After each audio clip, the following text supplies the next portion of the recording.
तो एकता कपूर का dream venture क्यों की सास भी कभी बहू थी जिसने टीवी इंडस्ट्री को एक टाइम पे बड़ा हिला के रख दिया था।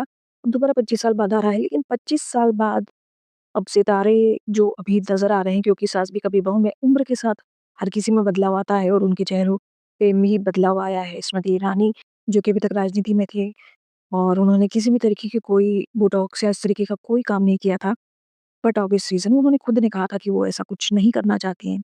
वो दोनों इंडस्ट्री को सेपरेट रखना चाहती हैं और अपनी पर्सनैलिटी को बिल्कुल अलग रखना चाहती हैं।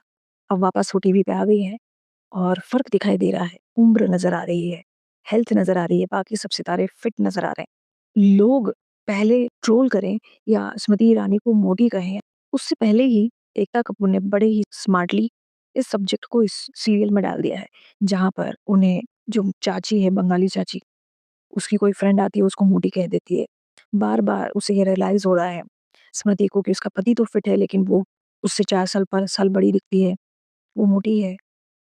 हर एपिसोड में जितने भी अभी तक एपिसोड आए हैं, सब में इस बात को एड्रेस किया गया है और हो सकता है कि धीरे-धीरे करके स्मृति ईरानी का वेट जो है वो कम होता हुआ हमें दिखाई दे, क्योंकि ये सब्जेक्ट पिक किया गया है और शो अच्छा चल रहा है, बहुत उम्मीदें हैं लोगों को इस शो से। पुराने सितारे दिखाई दे रहे हैं। कुछ चीज़ों को बहुत एक्सट्रीमली दिखाया जा रहा है कि मेरी बेटी का अफ़ेयर ऐसे कैसे हो सकता है? लेकिन जब मीर बेटी के पास जाता है तो दिखता है अरे बेटी प्यारी-सी मेरी छोटी-सी बेटी दिखाई देती है। तो उसका गुस्सा शांत हो जाता है, वो अपनी बेटी के पास जाके कहता है कि तुम जिससे प्यार करती हो मैं उससे मिलना चाहता हूँ। अब ये बेटी कैसे बनी? क्योंकि ये सगे बच्चे नहीं हैं उनके दोनों। क्या होने वाला है आगे? मज़ा आएगा देख के। परिवार बहुत बड़ा दिखाया गया है, दोनों चाचियाँ वही हैं, बाकी किसी को नहीं दिखाया, बच्चे बहुत सारे दिखाई दिए हैं। कुछ के नाम याद आ रहे हैं, कुछ के नाम याद नहीं आ रहे हैं। रिश्ते बहुत सारे हैं, लेकिन मुझे ऐसा लगता है अभी 2-3 ही एपिसोड हुए हैं। आगे चलते-चलते हमें सब कुछ याद आ जाएगा।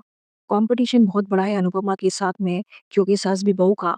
अनुपमा अभी तक तो मुंबई में थी, लेकिन तुलसी विरानी के आते ही अनुपमा वापस शाह हाउस जाने वाली है।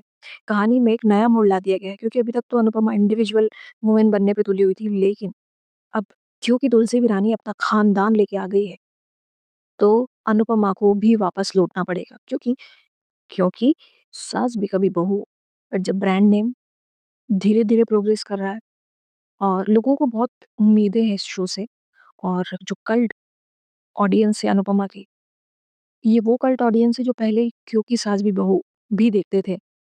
देखते हैं कि अनुपमा क्योंकि के सामने और क्योंकि अनुपमा के सामने कितना टिक पाता है। क्या लगता है दोस्तों आपको?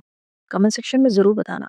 अनुपमा शाह हाउस में रहने वाली है वापस और कल के एपिसोड में हमें हिंट मिल चुका था। आपको नहीं लगता ऐसा? प्लीज़ कमेंट सेक्शन में बताना। मुझे ऐसा लगता है। Thank you for watching.